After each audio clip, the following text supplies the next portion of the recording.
Welcome to another episode of AP History Help. I am Wendy, your host, and this is my pre-recorded introduction because I'm about to go live on TikTok and not exactly sure what's going to happen. It's mostly unscripted. It's to answer a lot of questions that my followers might have, and I'm going to put this all together after the fact to release the very next day. So I wanted to make sure that I had an intro for the podcast itself that's being released to say hi. And if you have questions that do not get answered on this particular episode, please feel free to send them to me at wendy@aphistoryhelp.com or comment on any post on any social media account. It is me who is managing all of it, and I am happy to answer your questions to help you be successful on your AP exam. For those of you who might be finding me for the first time, I have decades of teaching experience, and I have been teaching one of the AP history classes or another since 2011. So I've been there for a few changes. And the wonderful thing is that, the history might get a little bit more in depth. The skills may get a little bit more challenging, but if I've been teaching history for as many years as I have, the history itself hasn't changed a whole lot. So I'm super excited to be doing this live review. I'm also super nervous. And hopefully a couple of you will have popped in. Now, if you're thinking about taking an AP history class again next year, please stick with me because I cover all three of them. If you are listening to this and you have mere days, or maybe if you're lucky and you're doing APUSH, you have until May 8th before your exam is happening. Well, there are a lot of resources, both on my social media accounts and wherever you find your podcasts. Go and find AP History Help and look at the old episodes. This past season, I covered all of the units of AP Euro. Last season, I covered all of the units of APUSH and AP World. And I always mix in some skills with the content, which is super important for you. Thanks a lot for being a listener, and be sure to join in 2 weeks after the exam when I will be doing my blind reveal, my unboxing of the FRQs and what I think about them, and seeing if I predicted anything even close to what they ended up being. Thanks for listening. See you in 2 weeks. Come on in, students. It's time for another episode of AP History Help. Hi, everyone. Happy Sunday night. How are we doing? Where are y'all joining me from?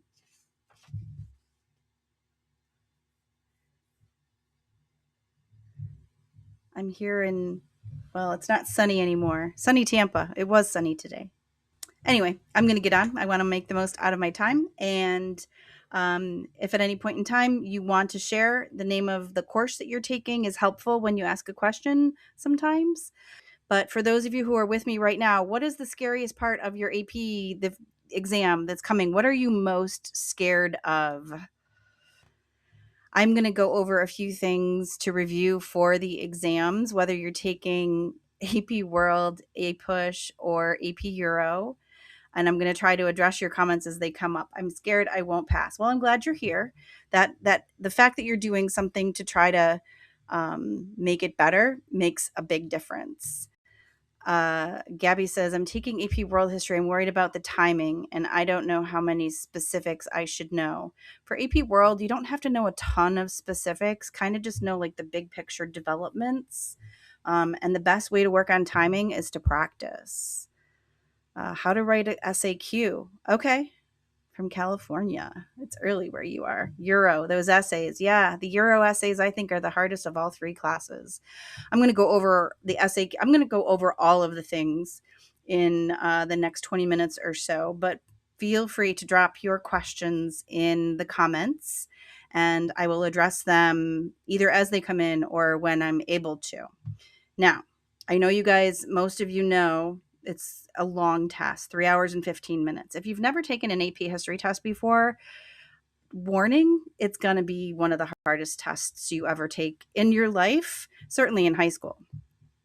And it's 3 hours and 15 minutes of testing, which means with all the directions and a little break in the middle, it's going to be closer to 4 hours from start to finish. It's exhausting, and putting your brain through that much exercise is similar to putting your body through that much exercise. So do be sure to hydrate and eat healthy. Don't have like a donut because you're going to have that sugar crash midway through your multiple choice questions. Try to have something that will sustain your energy. A couple of things relating to the exam in general. The multiple choice questions are going to be from any part of every course. What are good practice websites for MCQs? I really like PrepGo as a practice site because it's an app. You can do it on your phone. If you want to pay money for practice tests, Princeton has 6 different practice tests that you get when you buy their Kindle book, which is like $10 or $11. Where do you suggest we practice in general? In a quiet place. I don't know if that's what you meant by where. Do you mean what site, Katrina? Karina?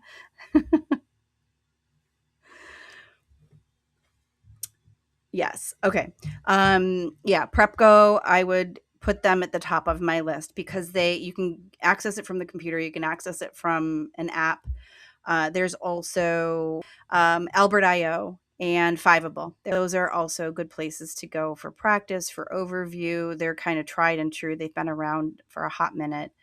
They also have a score calculator on them where you can go and estimate what you think you'll get on each part of the exam, and it'll give you like an overall score calculation. Where's the best place to learn how to write a DBQ? Well, I actually I have a self-paced DBQ class that I have on outschool.com. If you don't know what that is, send me a message afterwards and I'll be happy to hook you up with that. It's like 4 sessions on writing a DBQ and you get my feedback on it. Do you think there's more things I need to know in addition to Heimler's history guide? I'm telling you guys, if I had $1 for every time I mentioned Heimler's name in doing my reviews, my podcast episodes, I would be a millionaire and I wouldn't have to teach anymore. No, I think Heimler covers it all. If you've got down what Heimler has covered in his different key concept videos for your course, you're in really great shape. Anyway, so a couple things. As you know, there are like 4 different parts to the exam: multiple choice, short answer question, DBQ, and LEQ. And different courses only require you to know certain parts for certain parts, if that makes sense. What I mean by that is for APUSH, the DBQ is 1754 to 1980. For AP World, it is 1450 to 2001, and for AP Euro, it's 1600 to 2001. But keep in mind that you have to write context. So if the DBQ is from like the bottommost date, you still need to write a little bit about what happened that led us up to that point in time. If you have to streamline what you study for your exam, those were the dates I was starting to give to you. If you need to be like, I can't study all of the 9 units of my course, I don't have time for that. With APUSH, focus on units 3 through 8, 1754 to 1980. For AP World, units 3 through 6, 1450 to 1900. And AP Euro, sorry guys if you're here, but you've got the toughest, I think, as far as content coverage. You really need to cover them all evenly. Like all bets are off. I mean, the DBQ is a little bit later, but the MCQs make up for it. Do I think there's more things you need to know in addition to Heimler's history guide? Okay, sort of. I mean, not so much with the content, but AP history classes are different than regular history classes because there's this expectation that you are not just learning history, you're doing history. You're using your historical thinking skills. You're able to apply context and causation and comparison and change over time. So one of the things I think you could do to challenge yourself is, as you're watching Heimler or reviewing your notes or going over whatever study guides you might have, is to put things on little strips of paper or little flashcards, whatever, and just pick them out of a hat and connect them to each other. I mean, maybe you could help yourself out by saying, okay, this one's from Unit 3 and this one's from Unit 8. How can I make that connection? Because making those connections between people, time, places is a consistent thing you have to do through almost every part of the exam. Not every multiple choice question, certainly not every short answer question, but sometimes the multiple choice questions ask about things that happened before or after or related to. So a great way to review for your exam is to find a way to make yourself do connections.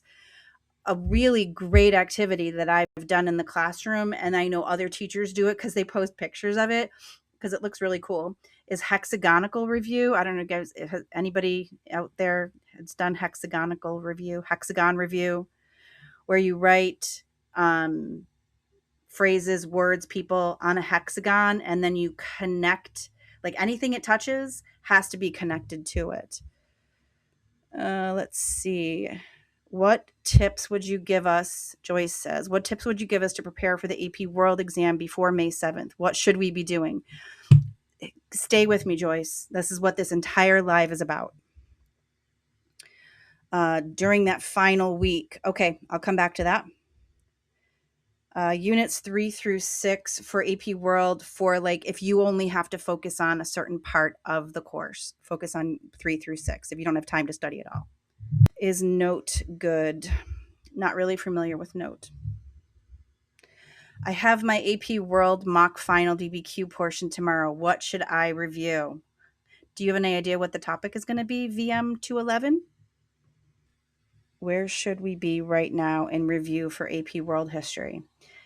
It's really hard for me to answer that question because I don't know how long it took you to cover the class, what you've done, what you haven't done. You should definitely be reviewing for AP World History. It's kind of past the point of learning anything new. I mean, obviously you still can, but now you should be reviewing the things that you know or don't know. So find those practice questions for multiple choice. The ones you get right, great, put them in the rear view. The ones you get wrong, jot that down. That's something you're going to need to go and find out why you missed it. That's one of the reasons why I like PrepGo is you can do their mini mock exams for each unit, and it tells you what areas you need to work more on when you're done taking the mini mock exam. What's the biggest mistake AP World students do when they are preparing for the AP test? Stay up all night or stay up way late cramming to review. You really need a good night's sleep. Really treat your brain like the most important part of your body in the 24 hours leading up to the exam, and exercise it, work it out a little bit, but don't push it too hard. You're not going to run a marathon the day before you run a marathon. Give yourself a little bit of exercise, review, go to bed at a decent time. I just know that those are the units that are worth the most. Yes, those are the units that are worth the most, 3 through 7. It's 3 through 8 for APUSH and 3 through 6 for AP World, and all of them for AP Euro. I'm catching up with your comments. Is it bad that my teacher's on Unit 8 of Euro?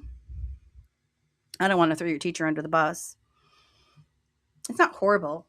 I mean, Euro, the problem with Euro is that Unit 9 is actually important. All of the units are equally important. And it includes the Cold War, which is really important.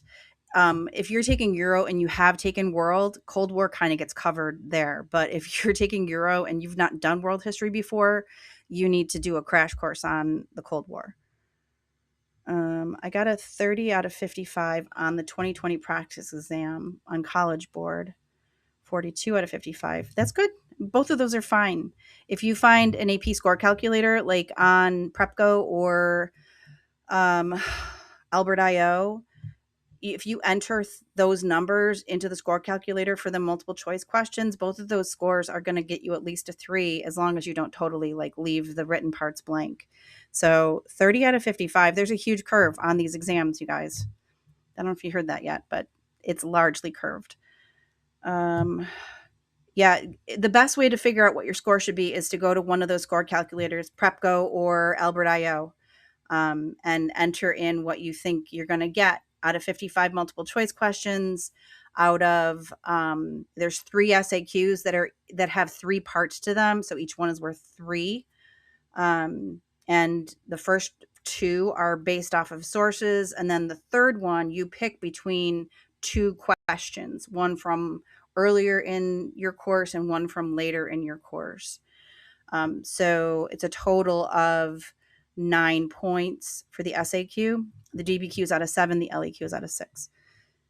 Is Note a good website to study? I don't really know much about Note. I'm sorry. Reviewing AP History exam strategies. Ask your study question. Oh, that's the AI summary.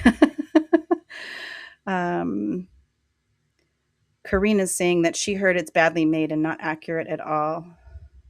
Yeah, it's based off of AI. Fiveable is good. You have a unit 3 and 4 practice test tomorrow. Well, that's good. So review. Go for it. Okay, so wait, which course, Aaron? Or Erwin? I can't even see your entire name. AP World. Units 3 and 4 are empires, and Unit 3 is like empires, especially like gunpowder empires, and Unit 4 is transoceanic interconnections. It's Europe is going to America and some other places too. So it's about the building of empires and the new connections that are getting made, which are going to like drop us right into industrialization and imperialism. So think about like how that happens. I know a lot of people from the comments that I get on my posts are afraid of the gunpowder empires. Don't be afraid. Just review them. The 3 biggies are the Ottomans, the Safavids, and the Mughals. And the Safavids kind of get stuck in the middle. The Safavids are also unique, which AP history loves uniqueness. The Safavids are unique because they are Shia Muslim, not Sunni. And 90% of Muslims are Sunni and 10% are Shia. So there's this sort of like internal battle. I mean, they're both Muslim empires, but they butt heads over the fact that the Safavids are like, nope, nobody else, like we're not tolerant of anybody else. My teacher went up to unit 6 in AP World and just left you on your own. Do please make sure that you listen to, I have podcast episodes for all of the units of AP World from last year. So if you go to AP History Help and just scroll back to last year's episodes, every other week was an AP World unit. Watch some Heimler videos. You're going to want to get that content, but you want to get the content from someone who's trying to help you make the connections across history. To have to cover 7, 8, and 9 on your own. Why was 6 afraid of 7? Because 7, 8, 9. To cover that content, that's a lot. And you have under 2 weeks now to do it. So as soon as you're done with this live, go do that. Get started. You haven't even started the Great Depression yet. I am so sorry to hear that. But it's up to you to take the bull by the horns. You've got, what is it, 12 days, 11 days? Like, go do it. Make that your biggest priority right now. No, you are not done for if you haven't started studying for the AP World exam, but you need to start. Do a unit a day. Take a practice test. See where your strengths and weaknesses are. Ben knows he's going to pass, but he really wants to get a 4 for the credit. Okay, so Ben, that's awesome. The best way to get a 4 for the credit is to really like nail down the rubrics on your LEQ and SAQ. Like write good essays. It will make a big difference. And then go play with one of those score calculators on PrepGo or Albert.io and see what that will bring. What's the episode of your podcast going to be about tomorrow morning? Somebody pays attention. Every other Monday is when my podcast comes out, and tomorrow I'm releasing this. After I'm done live streaming, I have to edit this for podcasting purposes, and I will release my live stream review.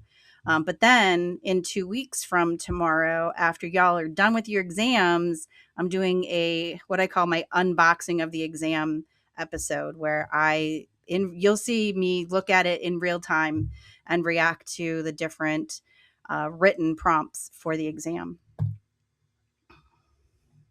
Okay, Ben, if you're right now in the middle of a 3 and a 4 and you keep studying and working towards it, you got this. Does PrepGo cost money? PrepGo has a free version, and you can actually earn credits by being on there. And then they also have a paid version. I don't know how far you can get on it because I've not used it really as a student. I've used it more as a curious teacher. So I don't know how far you can get in the free version, but check it out. If you go to their website, that's where their score calculator is. If you go to the app, the score calculator is not on there. Are the predictions usually accurate for the DBQs? I heard that it's going to be unit 3 or 4 SMH. Nobody knows. I mean, other than the people who make the exam, of course. I have predictions that if you go back into my TikTok posts, you'll just look. I titled them and everything. You can see what my predictions are for the DBQs. And I'm still in the process of releasing LEQ predictions. I don't know. I mean, I base them off of what hasn't really been asked about in the last however many years. So it's a possibility. We'll see. We'll find out together. Well, no, you'll find out before I will, because I don't find out until 48 hours after you guys take the test. Where can you find it? Oh, the podcast. It's called AP History Help. You can find it on YouTube. You can find it on Spotify, Apple Podcasts, pretty much everywhere you go and listen to podcasts, you can find AP History Help. Go give it a listen, give it a thumbs up, a follow, help the algorithm. Tell your friends. Maddie says she found it on YouTube and Spotify. Yeah, I mean, it depends. You want to watch the video? Well, actually, the video is on Spotify and YouTube. Spotify, Apple Podcasts has audio. Well, your teacher's like Erwin, your teacher is right to post Heimler videos, but if you're only on AP World Unit 4, you need to get some work done. I have a problem with my FRQs. I don't know all the content, so sometimes I don't know what to write. That's a question I wanted to address. We've only got about 7 minutes left here, but one of the questions somebody asked me in one of my posts that I said, tune in tonight or tune into my live, is what do you do if you don't know anything about the LEQ? So regardless of which class you're taking, you get 3 prompts for your LEQ to pick from. One from earlier, one from in the middle time period, and one from the later time period. Now, we really have no idea of knowing what the questions are going to be. So what I always say is when you start section 2 of the exam, which is when you're going to be writing your DBQ and your LEQ, I want you to go to the very last page and read the LEQ prompts and see what they are, and just spend like a minute per prompt brainstorming, like on your scrap piece of paper. What evidence do you know about that topic? There's got to be one of the LEQs that you'll know something about. And pick then, like just give yourself a good sense of like what you're up against. Because what you're going to do next is put that on hold and go back to your DBQ knowing one of two things. That A, you're either going to spend 40 minutes writing that LEQ essay, or B, you're going to spend 25 minutes on the LEQ essay and write the best darn DBQ you can. Now, going back to the, like, I know nothing about this topic, fake it. Write a good thesis statement, make it up. Like if the DBQ, or I'm sorry, if the LEQ is asking you about the most significant changes of post World War II Europe, this is an AP Euro prompt, like just like make something up. After World War II, the most significant changes were political and economic. I mean, I realize it's just sort of like very general, but very general is better than nothing. So talk in generalities if you need to, and if you're not sure about a fact, if you're like, I don't know if that's right, put it down. You have a chance of getting it right if you're not sure. And if you put nothing down, you'll get no credit. If you put something down, you might get some credit. You took Euro, APUSH. You think World is definitely the hardest. I guess it's because I probably have the most experience teaching World. I don't think it's the hardest. I think Euro is the hardest. What should you get on the MCQs to get a 5? Again, I can't tell you what you should get on the MCQs to get a 5, Kat, because it kind of depends on how you're going to do on the written parts of the test. Go to one of those score calculators. 49 and 55 on the MCQ practice is very good. Here are some resources for MCQ practice other than the College Board. PrepGo, Albert.io, Fiveable, Princeton. If you don't mind spending $10 on Princeton Review on Kindle, you can get 6 practice tests with feedback. They give you all the answer keys and even explanations for, I think it's like 2 or 3 of them as to why the right answers are the right answers. I'm taking APUSH next year. Do you have any tips? It's my first AP. Come back to me. Go to my website, aphistoryhelp.com, sign up to be on my mailing list. Come back to me, ask me questions. But I do have, there's an episode of my podcast from, I forget if it's last season or maybe even like the first season, that's like what to expect from an AP course that tells you how to start from the beginning, running and ready to do history like that. Can you explain how to do HIPP on the DBQ? Naya, that is a great question for us to try to wrap tonight up with. Yes. So HIPP stands for historical situation, intended audience, point of view, and purpose. Some of your teachers might call it HAPPY, where the A is intended audience. And I like happy because happy, but also because it ends with the why, which is, why is this significant? So for at least 2 documents on your DBQ, you need to write what we call a HIPP statement. You need to source it. You need to say, what about this DBQ or what about this document qualifies it? Or what about it makes it a great source or an iffy source? Is it the author? Does the author have a lot of experience in this topic? Does the author have some kind of he's on the opposite side or he's trying to suck up to somebody? That's point of view. So when you are working with those documents, you're going to say document 1 says this, and that's your summary. This shows how it supports your claim. So that's the support piece. The author of this document is a surgeon who had extensive surgery or extensive experience, with this particular kind of surgery and is a preeminent expert in his field, making one feel much more comfortable about his opinion of this particular procedure. So if you follow that formula when you're working with the documents, summary, support, HIPP it, that's the best way to go about doing that. So historical situation would be what was happening that influenced what was written. Audience, intended audience, how does that influence what was being said? When you write to somebody, you're going to write differently depending on who you're writing to. Point of view is, who was the person? Not what's their opinion, but where are they coming from? What makes them an expert in their field? Point of view on me, 30 years of teaching experience.